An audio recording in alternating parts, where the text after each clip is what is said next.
You know, on the third day of September, many things could happen. And I'm one who believes that in international diplomacy, you never say never. And, Trump loves the big stage. And that stage will be large.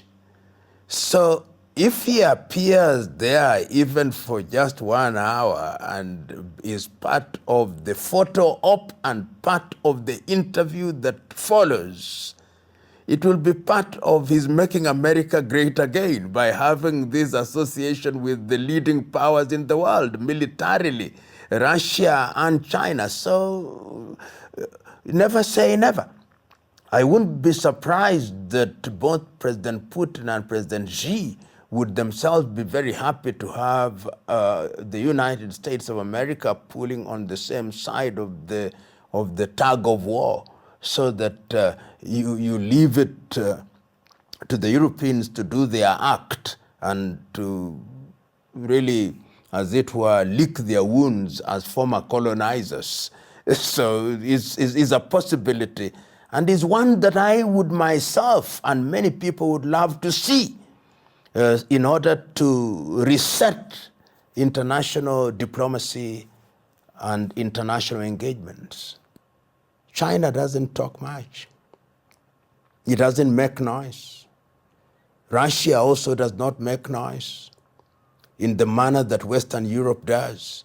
So the diplomacy is sometimes subtle, many times subterranean, and I think it is going to ruffle feathers, if it has not ruffled feathers, when the meeting takes place on the third day of September 2025. I want to imagine that Western intelligence must now have deployed all their arsenal, human and otherwise, with a view to either torpedoing this or trying to understand what is going to be the end game after that rendezvous.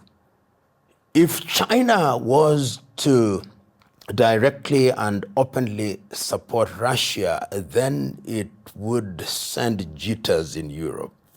I think there is a sense in which the apparent neutrality of China is something that sends the message that Russia is vulnerable.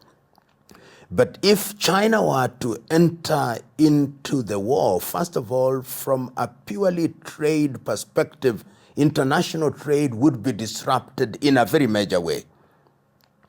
Because as I've already indicated, and as we all know, China is the factory of the world. Most of the European companies today are importing their goods from China. So China joining Russia and therefore saying goods are not flowing as they ought to be will have many implications at the domestic level and at the trade level, and economies will tank up. So I think it is a scenario that one does not want to imagine. Of course, as it is now, they always speculate that they think China is supporting Russia, but they have not come out explicitly to say we are now with Russia. And they have, of course, as you've seen on a number of occasions, tried to say diplomacy is the only avenue that is desirable. So it would be a game changer. And when I listen to the rhetoric of the United States as evident through President Trump, actually is indicative of what he wants to do. I don't want to engage in battle with Russia. One can always read that, but I may be misreading, but I suspect I'm reading right. That I'm giving the opportunity for this thing to be resolved. Remember, even when he says, I thought that this war would end very quickly, and then I didn't end very quickly, but he says that I still have a good conversation with President Putin, which means he believed that Putin is a person that he can do business with. And Trump is a master at transactional politics. What is in it for the United States of America, which is underlined by that slogan, making America great again. And if in his interpretation, making America great again is to abandon Europe to its own design, I am not sure that he will not do it. How do we deal with a China that is progressively becoming very sophisticated and is not just trade of goods and services? Look at their military, look at their engagement in the area of cybernation, in the area of artificial intelligence, in the aviation industry, and all these things which defined the fourth and fifth industrial revolution. And if then they have more friends, then it is worrying worrying Europe, and must be a source of concern. And the other thing that must worry Europe in this context is the proxy war that is being prosecuted in Ukraine. That to the extent that the war does not appear to be going according to script, to the extent that the war appears to be going on, to the extent that the United States of America is ambivalent as to how it will behave. It must be remembered that the President of the United States, Donald Trump, was very clear in the early days of his presidency, saying that Europe must now take care of its bills within the North Atlantic Treaty Organization. And we have seen how they have tried to improve their expenditure in the UK, in France, and in Germany. And you have in the United States of America a government that is not as clear as to whether it would cast its lot with Europe. And I remember at one time, President Trump, in his quest to ensure that he brokered peace between Ukraine and Russia, reminded Europe that there is a big, beautiful ocean between Europe and the United States of America, saying that we are not necessarily going to join you. If you choose to fight this war, we may sit pretty several thousand miles away and leave you to your fate. All these factors must then worry the West. And there is a book which is very beautiful in terms of defining the rise of China from Deng to Xi. Within 30 years, China quietly, silently has emerged as an economic power. And when that has happened and it has become the second largest economy in the world, replacing Japan and of course leaving the Germans in their wake, then it has redefined many things. And see the Chinese rise not only as traders in the economy. Look at their presence in artificial intelligence. Look at their presence now in the aviation world with their new aircraft.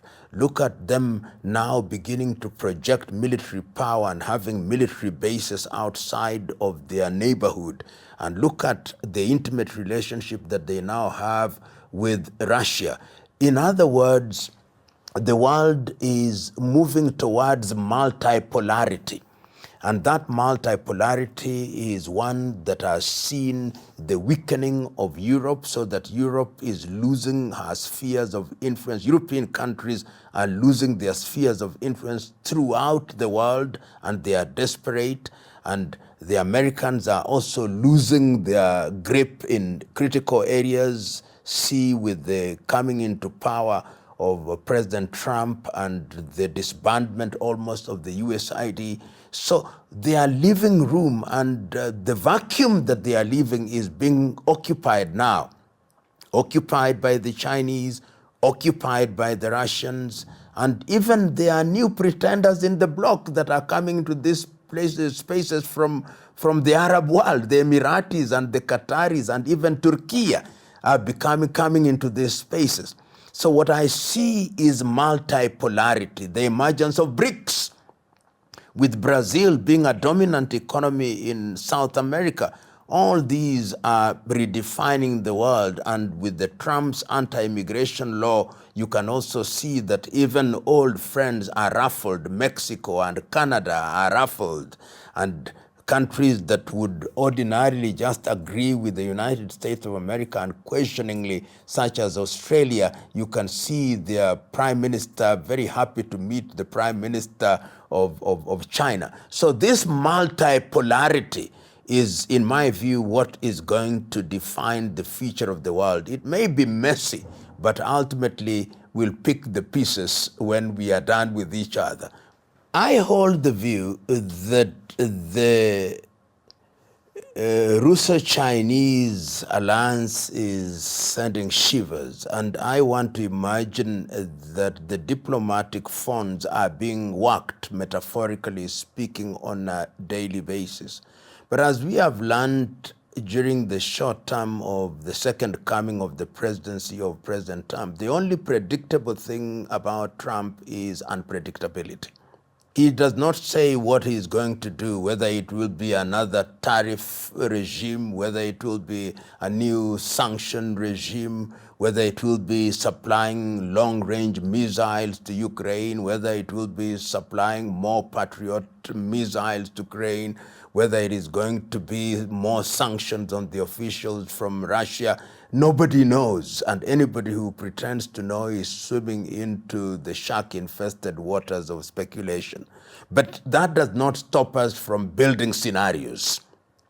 And scenario number one to me is that possibly as we speak now, the administration of President Trump is doing everything within its power to engage President Putin and to engage President Zelensky, that there is a wisdom in having something as an armistice or a modus vivendi in the style of South and North Korea.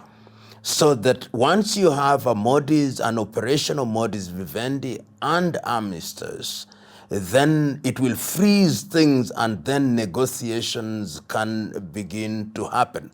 With the understanding as a quid pro quo on the part of Ukraine that we will freeze your application to join the European Union or NATO. That is scenario number one. Scenario number two is that Ukraine becomes very intransigent because of the encouragement of France and Germany and the United Kingdom, and says that as a condition precedent to any kind of ceasefire, the territories currently occupied, including Crimea, must be returned. And if that is the position that is taken, I want to believe that Russia will not play ball, particularly on the basis of the arguments that are in the public domain, which would then mean that some European countries would want to be engaged a lot more in the conflict, because in the minds of some European powers, this is the time to defeat Russia.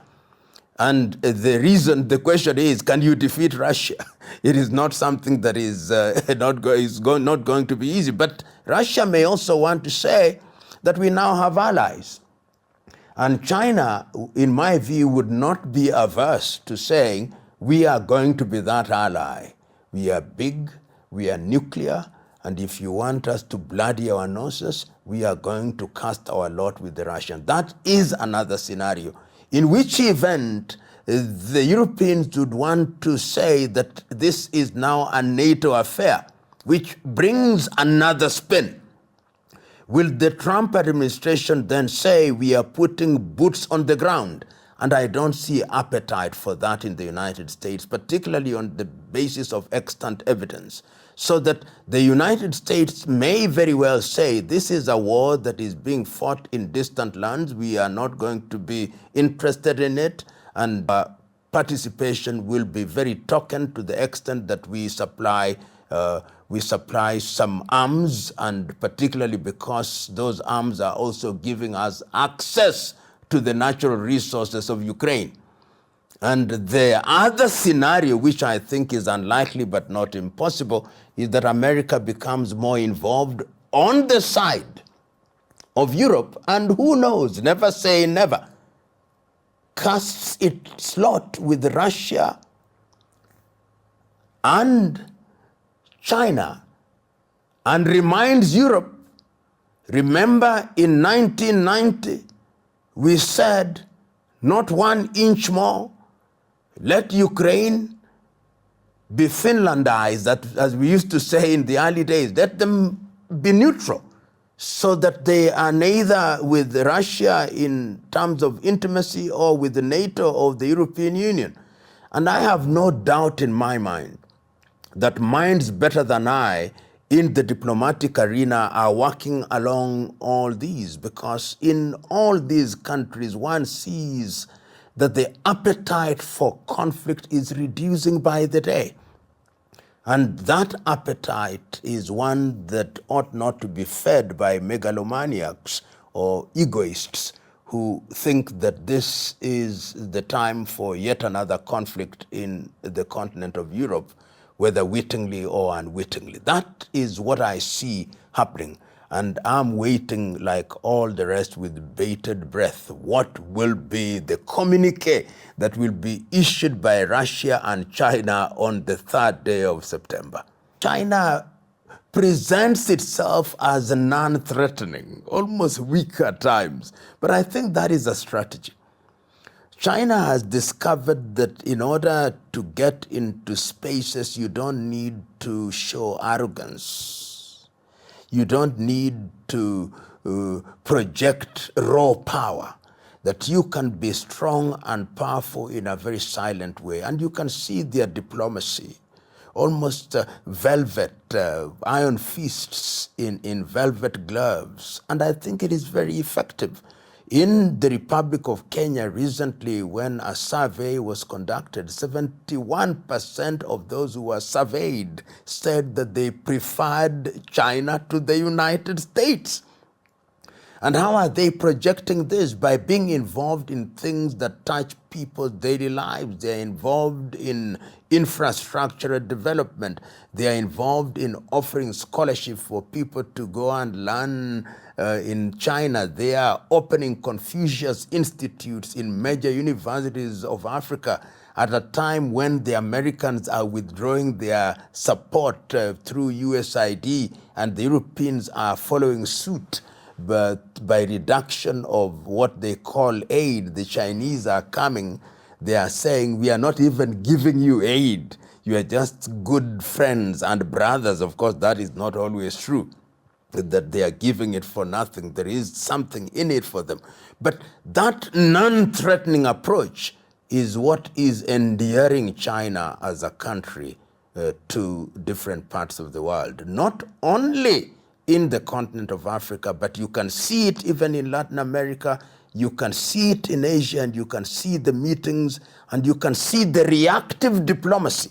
When you see the Americans reacting and having meetings with the Japanese, having meetings with the South Koreans, having meetings with the Filipinos, it is in reaction to the soft diplomacy of the Chinese, which has seen them engage with different parts of people in that neighborhood in the Pacific region. You saw only recently the meeting with of the Chinese with the Australians.